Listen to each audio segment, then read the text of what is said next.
21 to 25. Incwadi yokuqala kaPetro.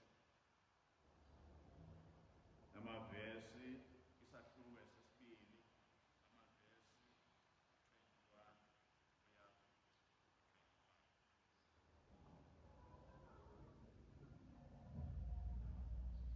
Ngizocela asifundele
kusho ukuthi ukushaya kwaJesu ukuhlupheka kwakhe. Kusho ukuthi-ke thina esikholwa kuye sovele siphilise. Uma sigula lema ipili kuleli vimo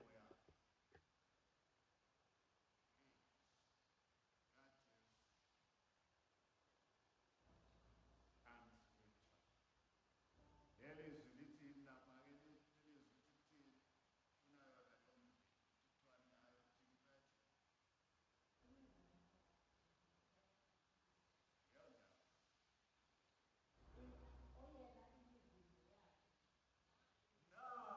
ubizwa ngayo naphiliswa. Kusho ukuthi uma uJesu usunjani uphilile, akushiwo umzimba lapho kukhulunywa umzimba, kushiwo ingaphakathi kwakho, umoya wakho ukuthi uphilisiwe njengoba kushiwo laphayana kuyabasefeksi ukuthi nani uniphilisile nani enalifile iziphambeko zenu. Yilokho kuphile kukhulunywa ngakho. Singaluthathi lelo zwi simsebenzise ekuthandazeni umuntu. Yes, phansi ukuthandazela ukuthi inkosi umithande imphilise. Kodwa singathini ukuthi Nkosi imivimbo yakho siyophiliswa thina, siphilisiwe vele ngayo spiritually.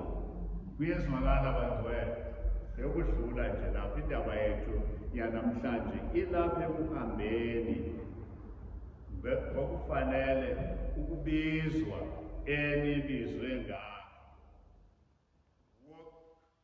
Walking in a manner where all the gospel of Christ.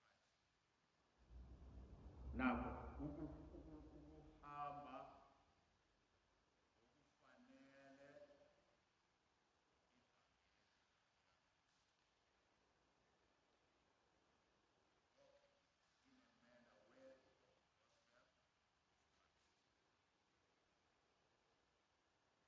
incwadi-ke nesifunde kuyamaseFilipi enye yezincwadi esejele. Futhi le ncwadi kunezinto ezibalulekile ngayo ukuthi incwadi enentokozo ukudlula zonke iy'ncwadi mhlawumbe zonke iy'ncwadi ezikhona eBhayibhelini. Iyona ncwadi okukhulunywa ngentokozo.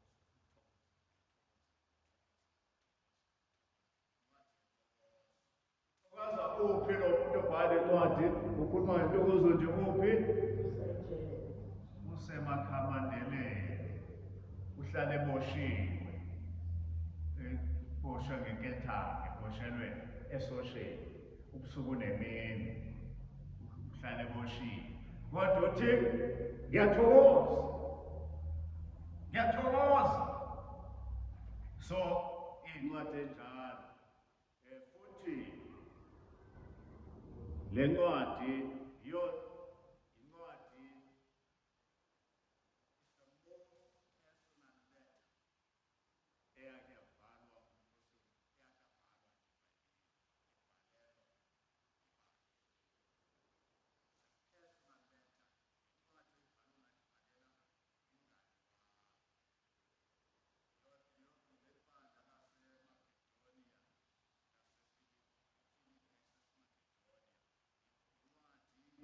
otholayo ukuthi ubhalela abangani bakho. Uma nikhumbula lelo bandla kwaba elokuqala elaba khona eYurophu, First European Church.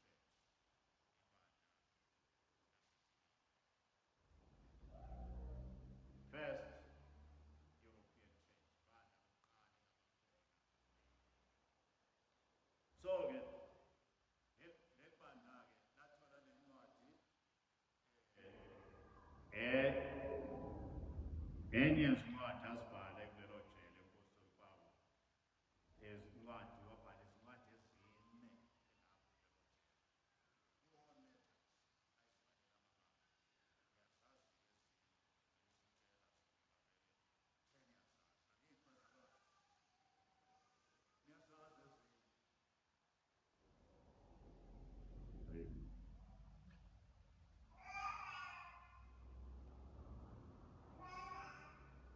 Uyazazi ezinye ke.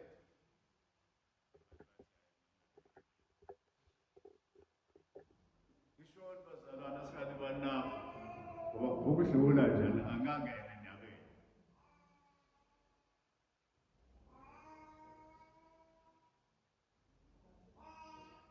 Ishoni.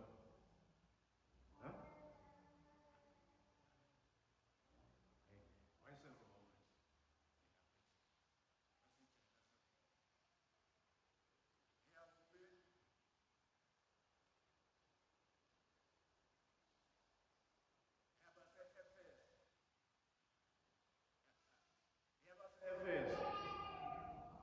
Never second once.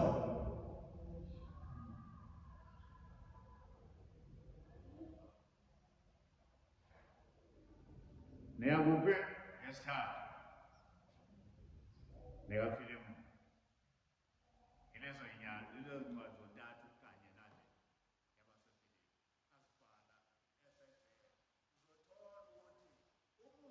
yabasefilipi zinezinto ezihambisanayo kuzo ngoba wabhalela nje lamabandla umpostoli Pawulo kunomqondo ukuthi ngalesikhathi obesejele akuboshwanga yena yedwa.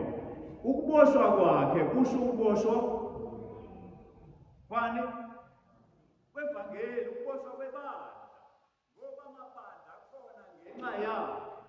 Uma eboshwa le nto ayikhulumayo ayiphele. Manje kusengozini ukuthi amabandla la laphayana lamabandla awatshalile aphelelwe amandla, abe discouraged, aphelelwe umdlandla ukuthi awukanti kunje ukholwa. So kuyinto enjengaleyo uyababhalela-ke bekhuthaza ukuthi hayi yingakho lokwethi kule ngiyathokoza athi futhi thokozani enkosini njalo njalo. Ngiyaphinda ngithi thokozani. Thokozani ngisejele, thokozani ngoba nami ngiyathokoza. Rejoice. So inhloso yakhe kwakuwakhuthaza lamabandla kuleso simo ayebhekene naso ebhalela amabandla alushwana. Yabona-ke uzothola ukuthi ngalesikhathi sokuqala kusaqala ibandla, i-first century, babengatshelwa abantu ukuthi yabona umzalwane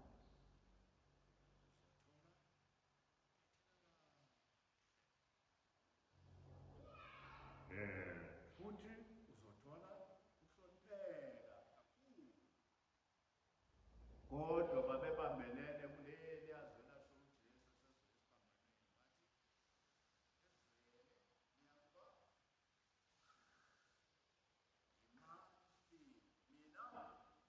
esezoyisibambelele izwe. Babehamba kulowo mgubhe noma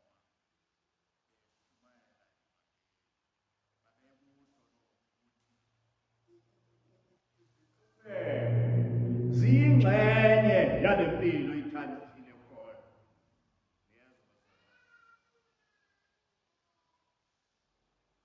Izinhlupheko ziyingxenye yale mpilo oyithathile yokuba ngumKristu. Wathi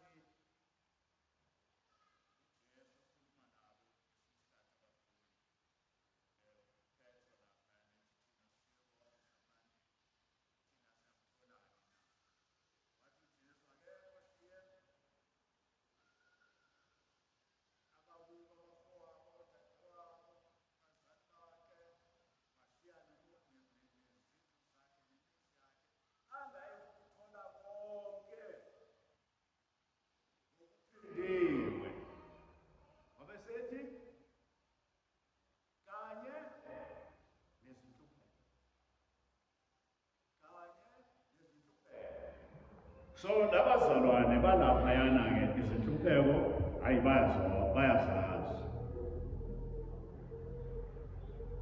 ukuba-ke abapostoli babengafika ematendeni amiswayo namhlanje. Hayi, ngike ngaya ematendeni, kukhona itende, amatende ayebisiwe, ngokungabiswanga itende lodwa, ayebisiwe ase-AE.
Namhlanje uyabona ngakusasa futhi balile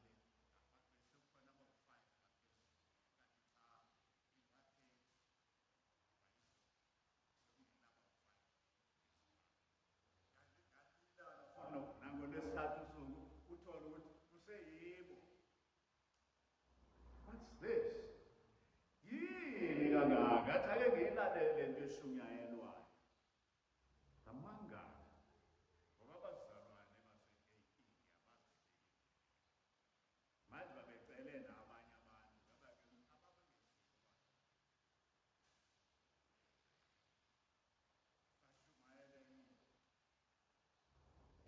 bashumayela ukuthi uzophilisha umguli, bashumayela ukuthi uzothola umsebenzi, bazothola umsebenzi, uzosebenza. Basho zonke izinto ezinhle abazozithola abantu, kanti baya phambili cabanga ezenkosini bazothola umsebenzi. Ungawuthola umenzi uzowuthola. Amantombazana aphambili nje awufuna amen. Ungatholi iy'ngane nje uzozithola. Baya phambili abangatholi bantwana bawufuna abantwana. Akusile ivangeli. Ngithi abapostoli uma bengafika kushunyayela babengathi yini manje lesishunyayela, asiyazi-ke kodwa into eyayishunyayelwa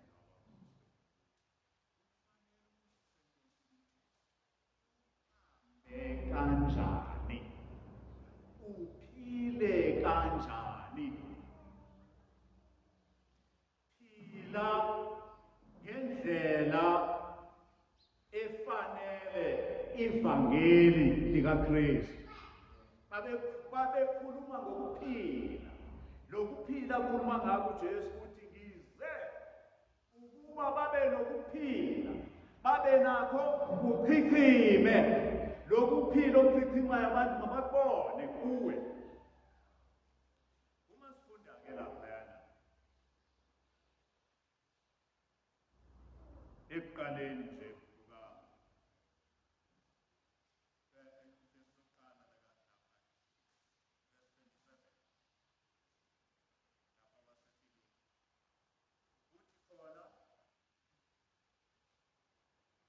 abani ngokufanele ivangeli likaKristu. Hambani ngokufanele ivangeli likaKristu.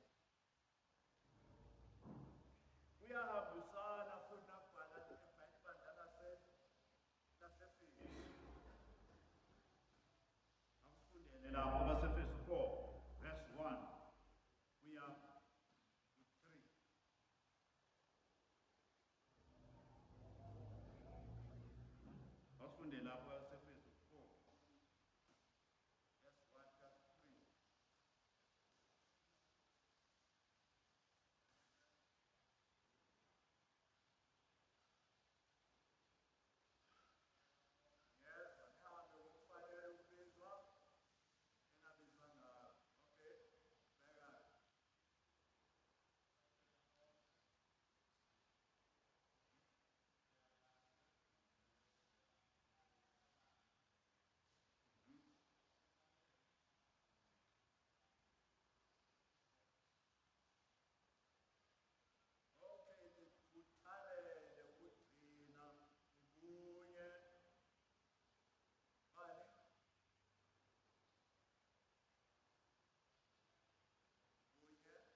of the Spirit. Nikhuthalele kunye bukamoya kwisenzi ukuthi uma usindiswa uJesu ufake ebandleni uyingxenye bakhona abasindiswe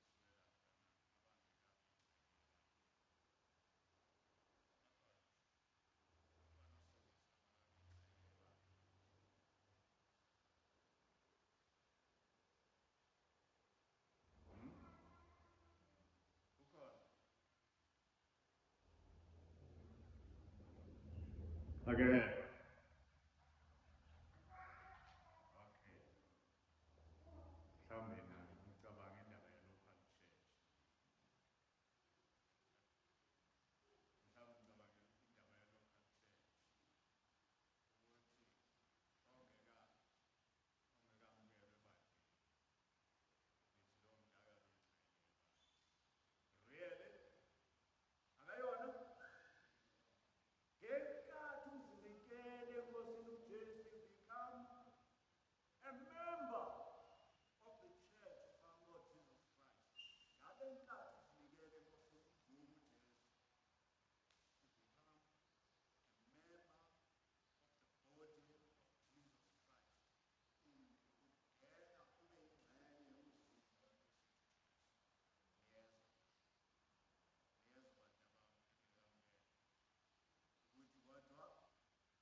Yingxenye yebandla ayiphathe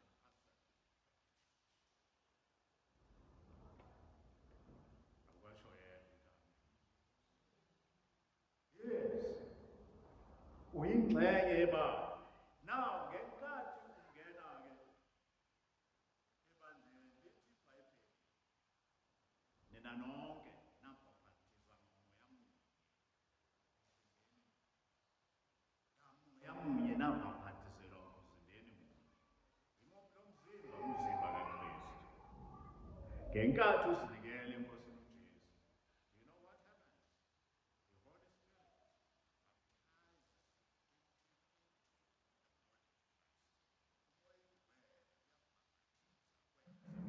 ingxenye ebandla yomzimba kaKristu.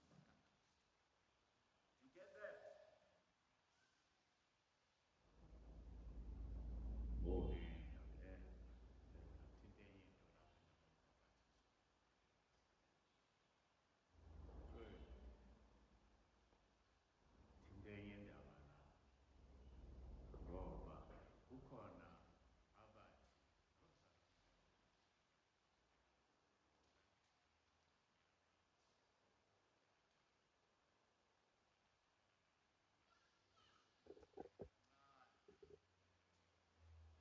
kasindiswe abe umntwana kaNkulunkulu bese kuhamba kwekhona ilanga lapho futhi kufanele enze njani?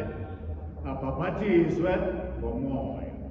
No, akunjalo. The moment you accept Jesus Christ as your personal Savior, you are baptized into the body of Christ by the Holy Spirit. Umoya oyingcwele okufaka emzimbeni kaKristu awusifaki wena. Uma usifake wena uyadlala ungenile. Uma kuwumoya kaNkulunkulu okuthintile enhliziyweni yakho wathi mvumo uJesu uye lo owenza ukuthi ube yingxenye yebandla lenkosi Jesu. Uthi nabhaphathizwa ngamoya munye. Ngakho-ke that day ungena ebandleni, you became a member of this unified body. The unified body. It's not a union. It's a unit.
akuyena osebandleni lakho. Yeso bazalwane. Ungathi umuntu osebandleni kaKristu yini osebandleni lami. Umuntu owazana nenkosi uJesu noma ngabe kuliphi ibandla noma ngabe kuliphi izwe ozinikele enkosini uJesu has become a member of the body of our Lord Jesus Christ. No matter what igama lesonto akulo akusho lutho. Ozinikele enkosini uJesu ngokuba ufakwe emzimbeni wenkosi uJesu moya oyingcwele. Siyakuzwa lokho. Uthi-ke nekhuthalele ukubugcina lobunye. Keep this unity.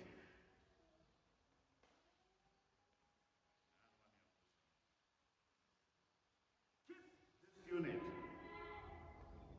Nikugcine lobunye. Maintain this unity. Manje kanjani?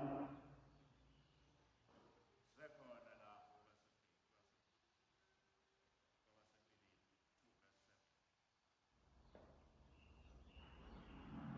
27, sorry.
Yini abayenzayo?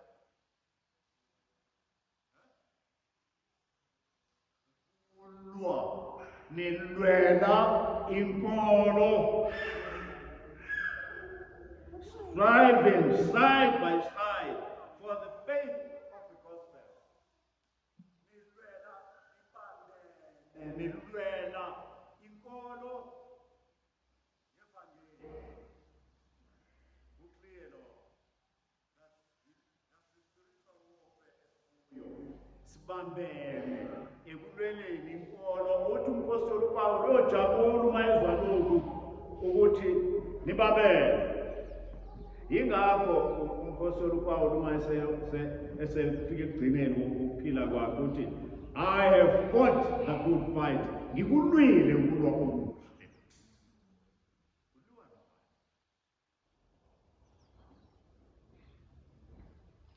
Uliwa nobani?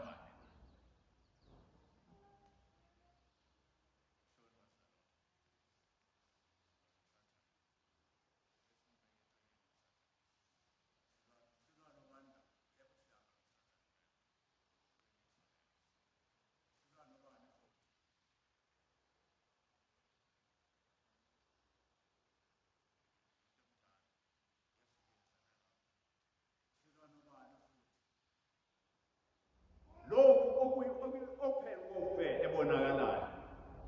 Silwa nani? Ulapha yana ejele Afghanistan. Ulapha ejele. Ungene kanjani? Ungene ngoba eshumayela ivangeli. Silwa nobani ke lapha?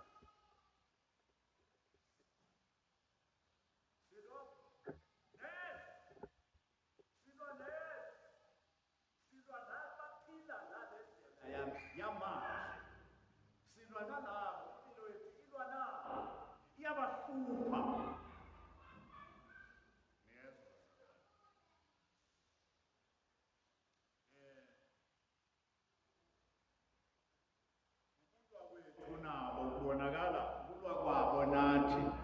kubonakala awufunda verse 28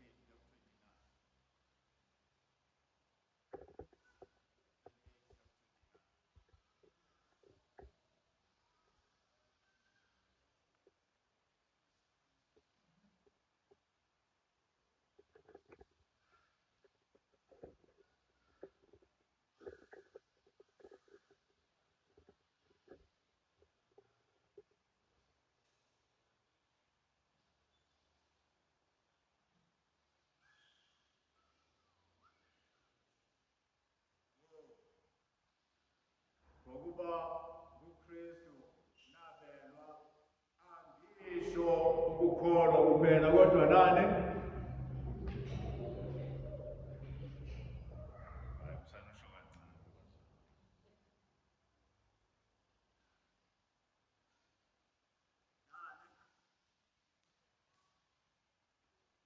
nokuhlupheka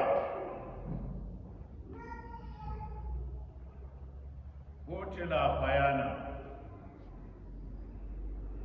verse 28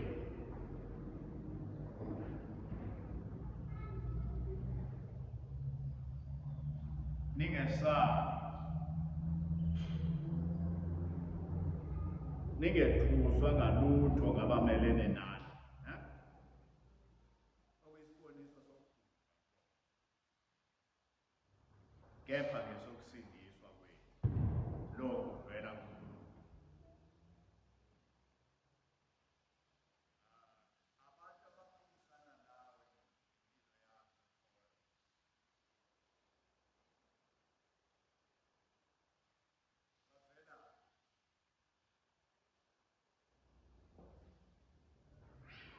bavela phi la bantu?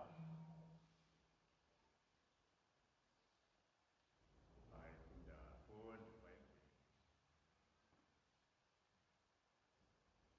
bavela phi la bantu?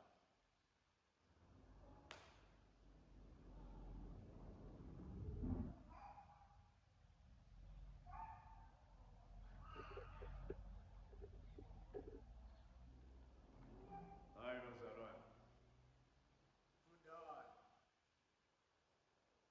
awumfundi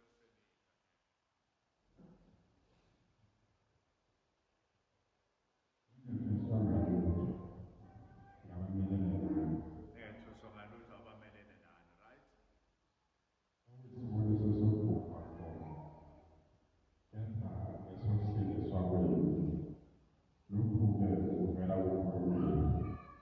Kuphi kona? Ikuphi lokhu kuvela kuNkulunkulu?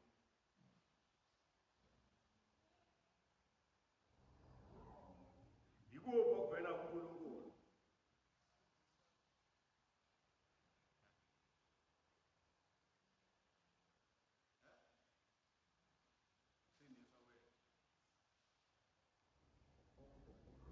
Sindiswa kwethu. Why are you selected? Awufunde lonke ivesi. Ningethuswa yilutho ngabamelene nani.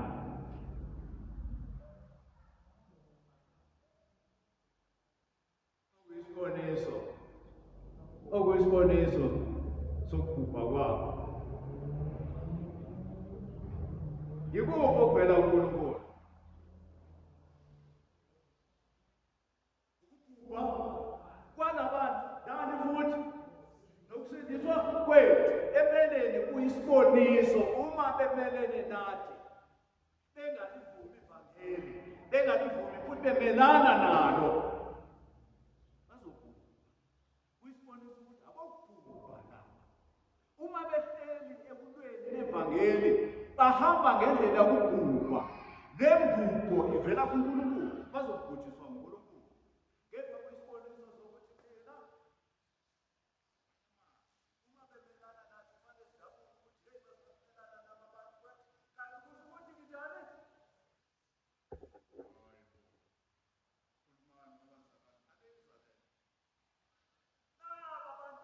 Naba naba bantu kusho ukuthi nginjani? Ngisindisiwe. I'm saved. That's why they oppose me.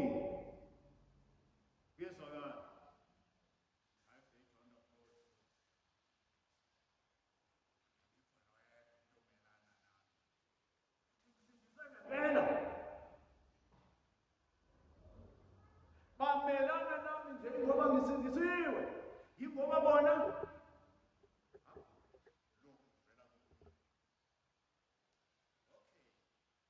nokumelana kwabo nami kuvela kubani?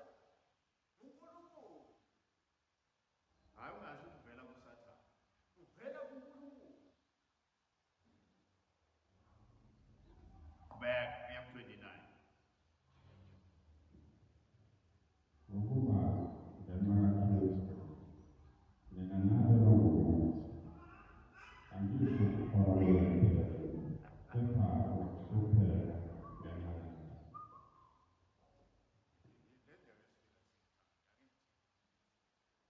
Sabelweni ke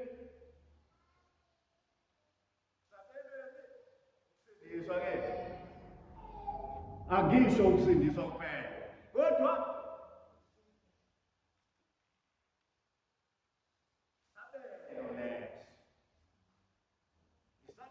leso sivela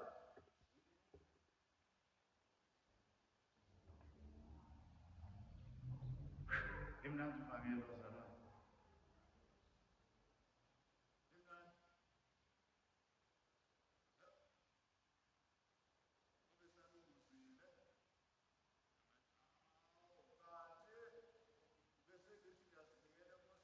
kanti futhi zosindiswa bengihlupheke. Yes,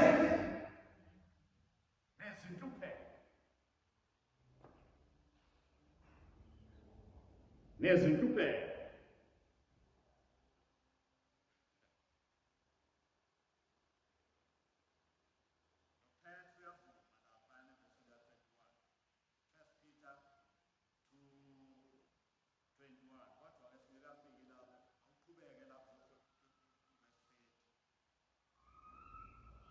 la ufunda khona.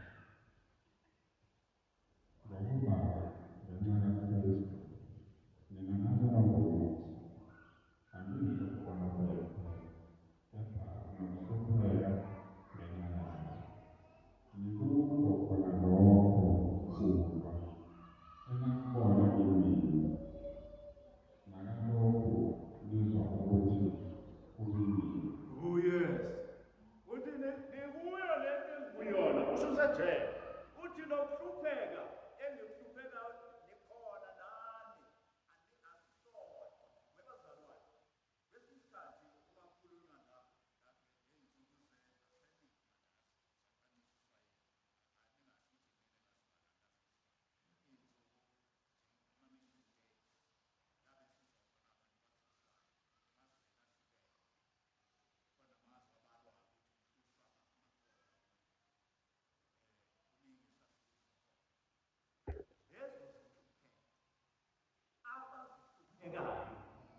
abahlupheki bodwa nani ninjalo uma ngabe uyakhona ukukho lokuhlupheka nawe ukuthi nje awukakoni ukuvele uqonde direct kodwa ulindele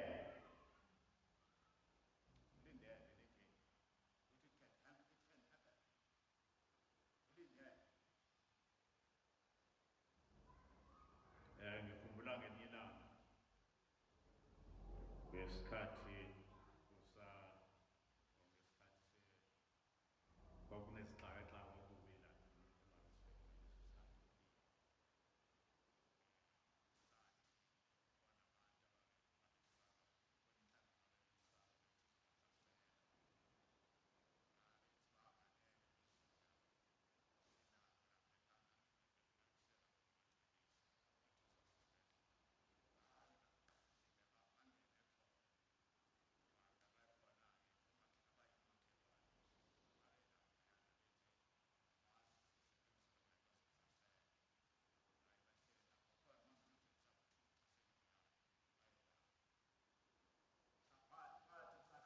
lapho sezwa ngamandla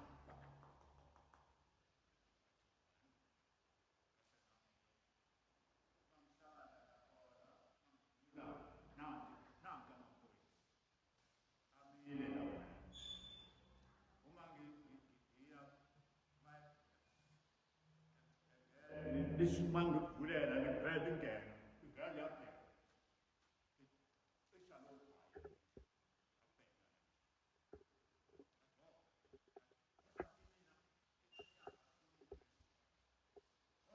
Nehemiya sikhulume akhulume konke lokho abantu abagcilela bafuna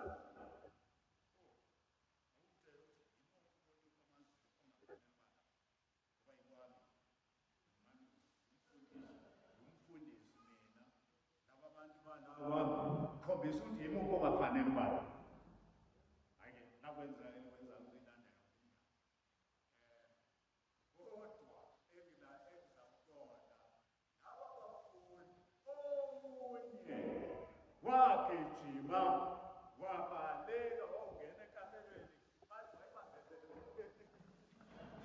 wayibambelele embhedeni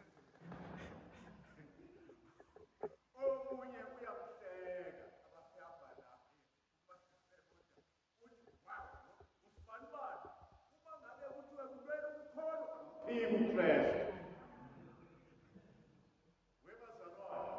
are you like that ukuthi masobona ukuthi kuyashisa ukuthi hayi mina hayi bengelandela nje angisiyo uKristu ngempela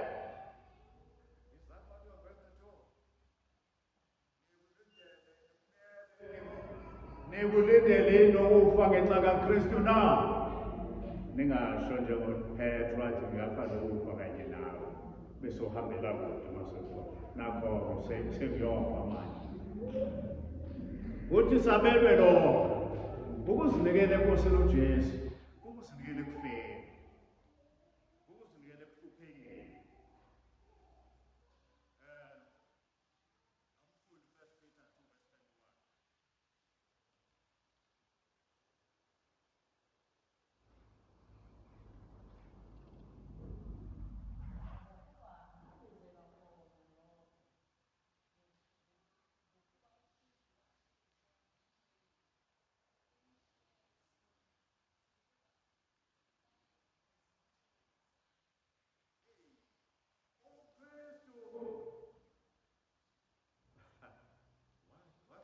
amfundi 1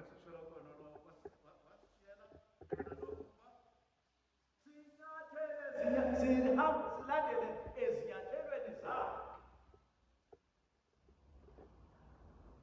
silandele ezinyathelweni zomuntu wahlushwa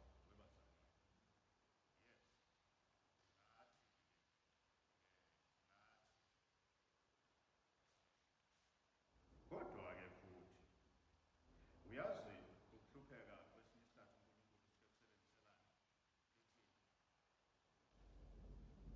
uNkulunkulu ukusiklina ukubulala lo muntu omdala asifake esinhluphekweni ukuthi akufe lo muntu omdala akufe kade sifuna la ngingabi isiqhenya la angithi sengifile nya angabi nokuziqhenya niyazi ukuthi sithi sivisiwe siyazwana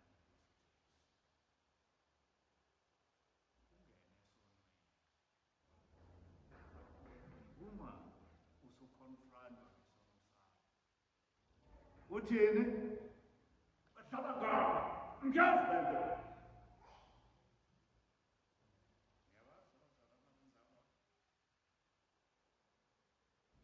bahlala ngapha bangisuke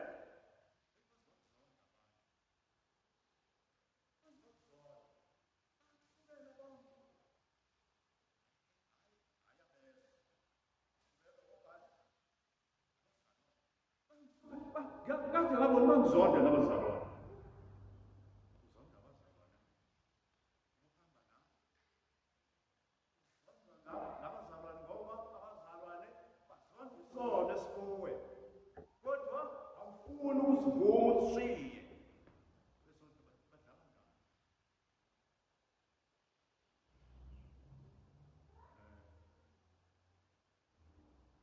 ukhona omunye umzalwane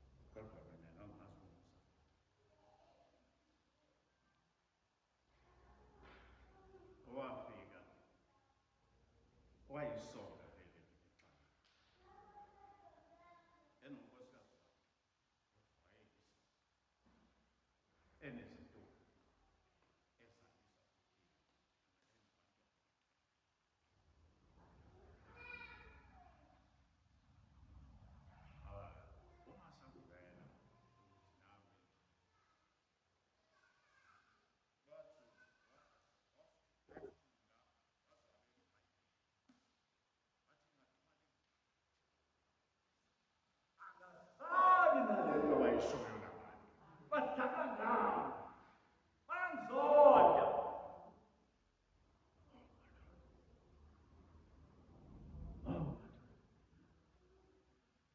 Uma esegudluzwa-ke lapho, uzonda. Hayi bo, it's for cleansing. Ukuvela kwakhe avela obala adaluleke, it's ukuba cleanse, aclean, wabe muhle. Ukuthi isono sisuke kuye. Into ebidingeka nje, if we confess our sins, he is faithful and just forgive us and then cleanse us from all unrighteousness. Siyasivuma isono. Mhlawumbe enhlizweni lami. Iphuma manje mhlawumbe. Thuke sokuthuke. Uma sethi, awamthola umzalwane. Wanga kahle. Angizange ngithuke mina. Kanti ngisho ngemfundo enhlaba. Angizange nje ngithuke. Hayi bo mzalwane awuvumi ngani ukuze iphume le nhlamba isahleli la kuwena. Awuvumi ngani ukuthi ngempela iphumile. Hlanze. Bike la so like so blue eye, black eye.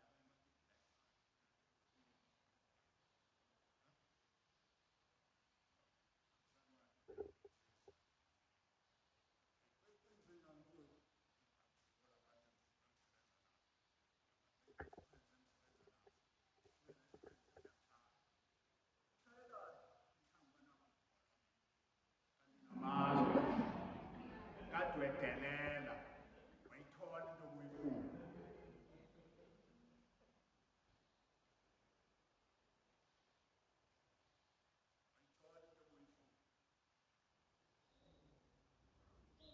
Esikhule kuvume ngoneni. Yabona njengoba ne-blue eyes. Ngoba ngoneni.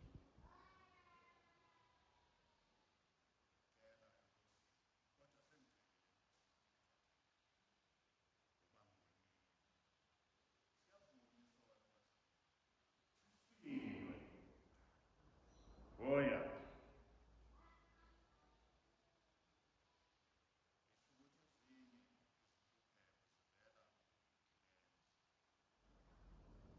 Mangazo uDavide.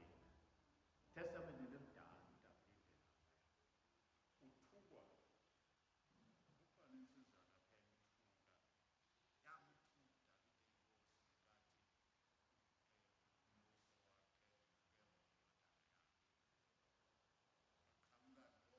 Ufana insizana phela ithuka. Yamthuka uDavide inkosi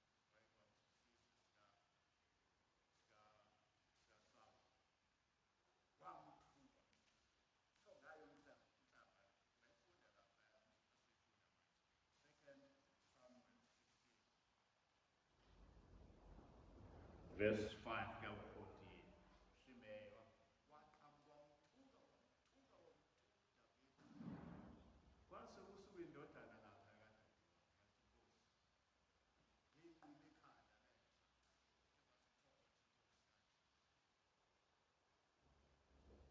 Utheni uDavide eyinkosi?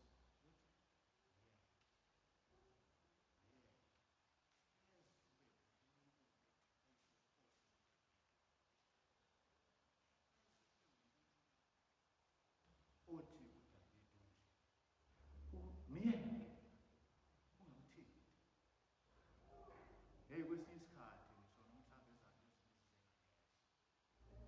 sekufika lapho ngathi kudingeka-ke manje sekufanele kuthathe isinyathelo against this person ongiphatha kanje.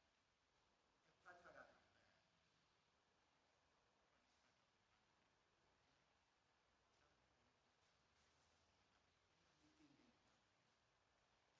Bonayo wena ukuthi uNkulunkulu akusikho yini ukuthi usebenzisa wenza lento nje ukhona inkinga ayibonayo kimina afuna ukuyikhipha na.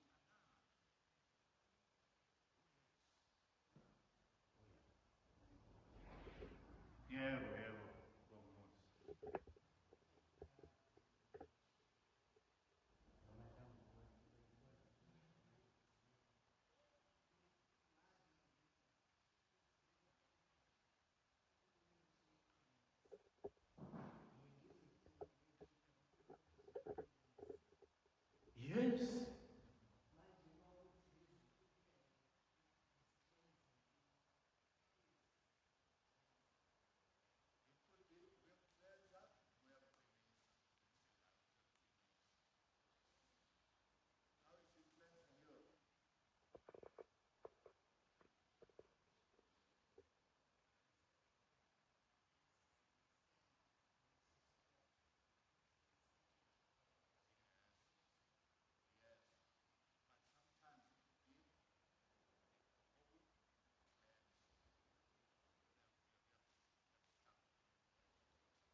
uNkulunkulu uthi akubuveze ngalomuntu.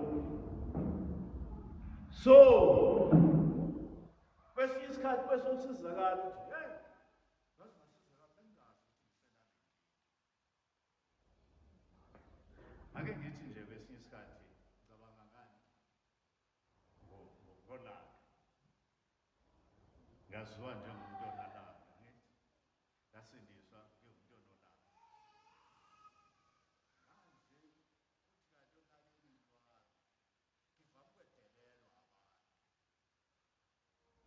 in the process ekwedelelweni kwami ngumuntu ngilibaza umuntu masente mazimuntu kwenzeka njani ngoboshwa uma ngiboshwa kufanele ngenze njani ngibonge ukuthi uNkulunkulu is cleansing me yangitshela ukuthi yabheka le nto kuyona hlukana nalento hlukana nolaka hlukana nokufuna ukwaziwa yabona lo oh yes ulinganisa nje la okay asilele bazalwane into ekhona la yilesiqale ngayo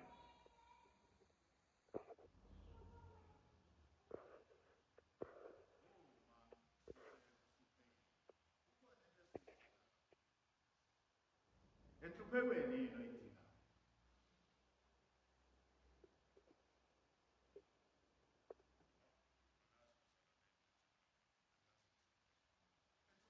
oyidingayo yini oyidingayo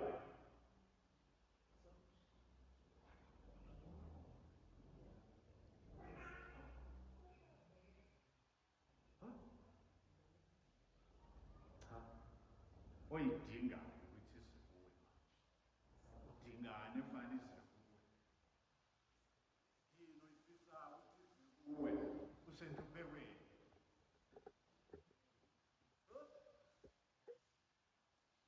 support elinye igama ungasebenzisa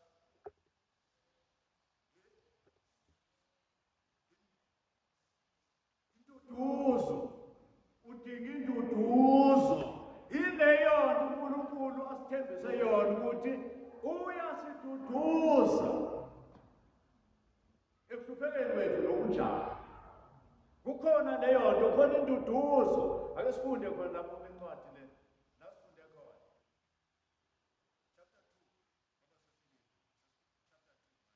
kuthiwa khona uma kukhona lento ikhona akusho ukuthi uma ikhona ngoba kusho ukuthi iyamngamazela uma ikhona lento uKristu lalela ukuthi kwenzekani uma kukhona induduzo kuKristu imaleyo nje kusaqhubeka nokunye kulandela lapho uma kukhona induduzo kuKristu aha qhubeka kukhona ukududuzeka kothando ukududuzeka kothando uma kukhona inhlangano kamoya kuKristu uma kukhona isisa nesihawu sisa nesihawu khona akusho ukuthi uhlupheka awuhambele isihawu sikhona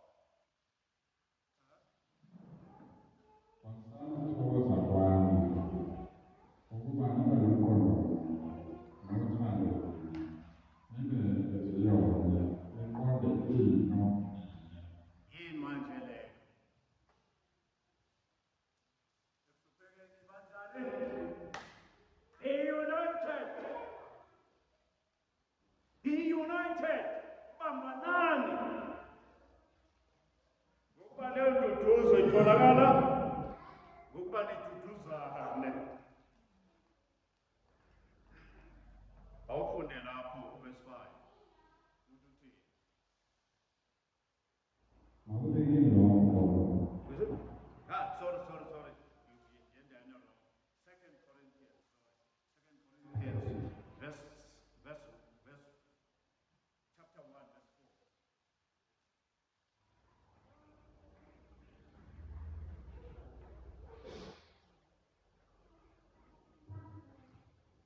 nathi ngoba induduzo yinto yethu thina bazalwane, ukuze nathi sibe namandla okududuza nabanye usizi lwabo nolunjalo. Okay, qhubeka.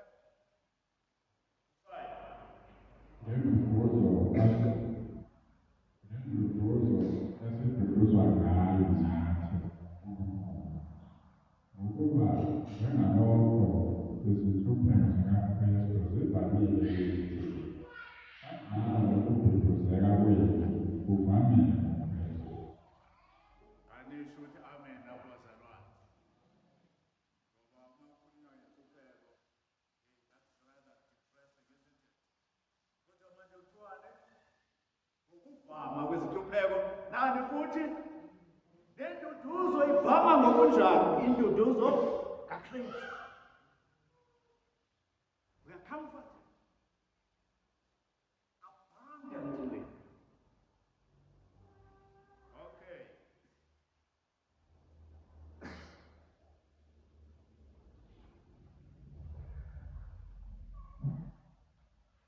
So-ke lezo zinhlupheko masihlangabezana nazo, enye into eziyenzayo, they cement us in unity, ukuthi sibambane. Niyenza bazalwane, sibambane, sibe munye. Yonke sikutholayo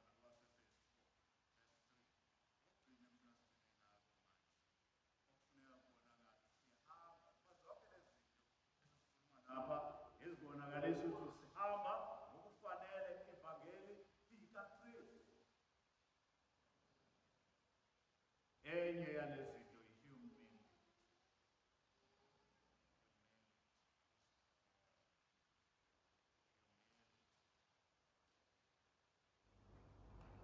Humility. Awufunde khona lapho base Philippians chapter 2.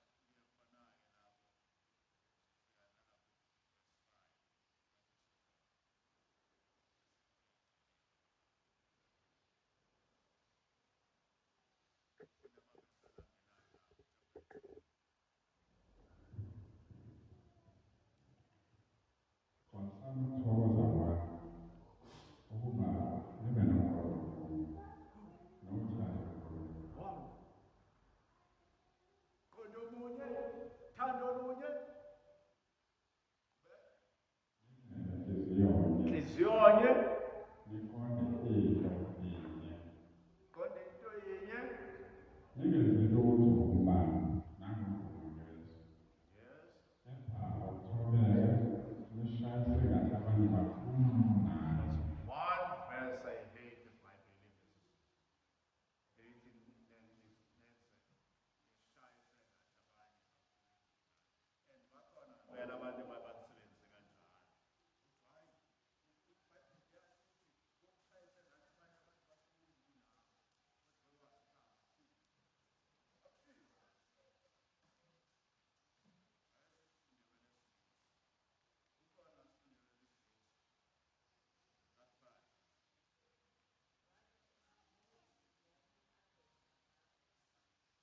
Value others above yourself.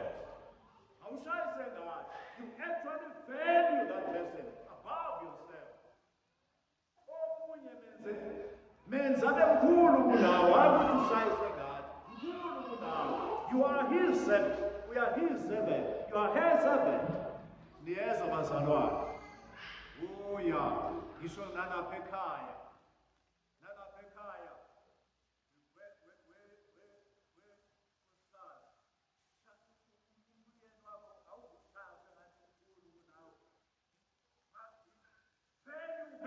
More than yourself. Value him more than yourself. Ngokunjalo ndoda. Musukuthi ngoba nakho she values you more. Bezothi uzogijima phezu kwakho.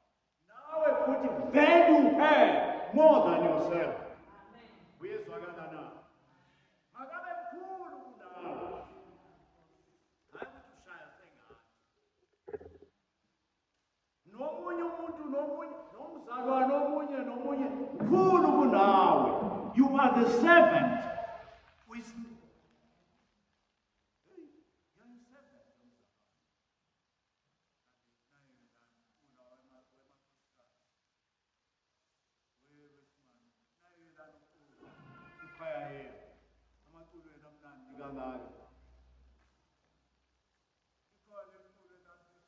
make me your servant.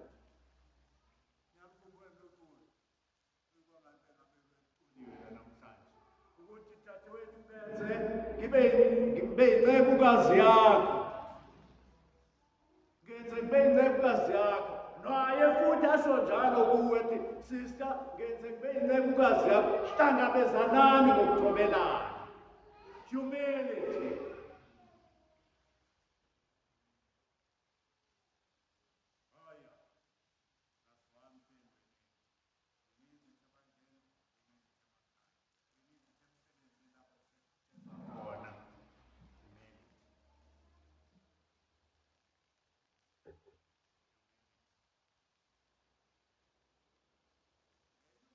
Kodwa is not natural.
Which means what? Let Jesus work in you. Ukuthi kube nale attitude. La ufike khona hamba usho ukuthi Jesu ngena kimi, hlala kimi, sebenza kimi, ngenze ngibe humble njengawe. Yenze ihumility yakho makuvele yona from me. Your humility, not my humility. Ukuthobeka kwakho. Uthi uJesu wenze njani bazalwane? Sesigcina. Wenze njani?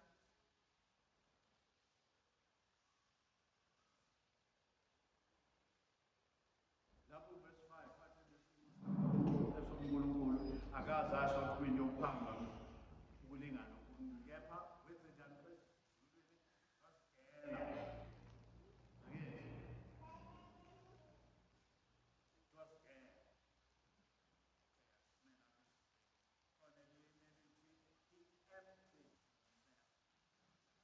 He emptied himself. What is it that he emptied who you Jesus? If you he emptied himself. Was thulula. Yini la ithulula kuye? What is it that he emptied himself of? Huh? Yini la ithulula? What is it that he emptied himself of? It's his glory. It's his glory. He came from above. He was glorified. He was in glory. Eternal glory. Why no kabanjalo? Why kasbula lapho kodwa zingelosi? But he emptied himself of that. He emptied himself to the point that walama njengabanye abantu, wakhathala njengabanye abantu, wahlushwa njengabantu. He emptied himself. Totally emptied himself ukuze abe umuntu. What are we going to empty ourselves for?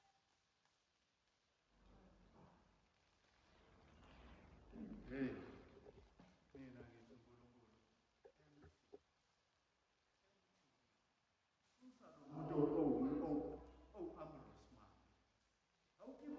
Nkosi laNkulunkulu ngekuhlala uJesu akahambe yena ngoba unezinto zakhe akathululeke akaphume akebe uJesu ophilayo uthi umpostoli Pawulo ngibetheke kanye noKristu akusemina ophilayo uKristu ophila phakathi kwami. Oh, this old somebody we must ever empty ourselves. Bese sithi ngena Jesu.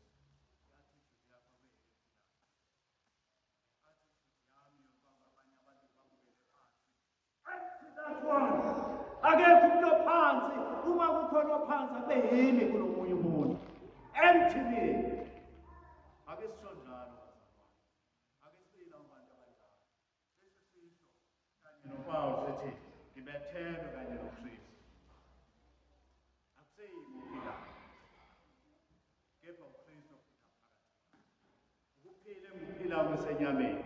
Ukuphila ngokukholwa uKristu. Wakufayo wasinikela ngenxa. Njengoba sithola lapha kwaseGalatia 2:20 leyo verse. Esizulwini liqala ku-19. Inkosi lokho esikufundile alisambe siyokwenza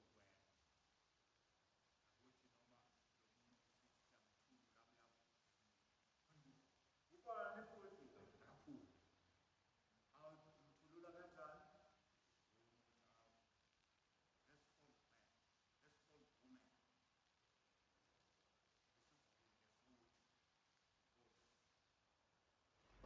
bunana lo muntu lomdala mbunana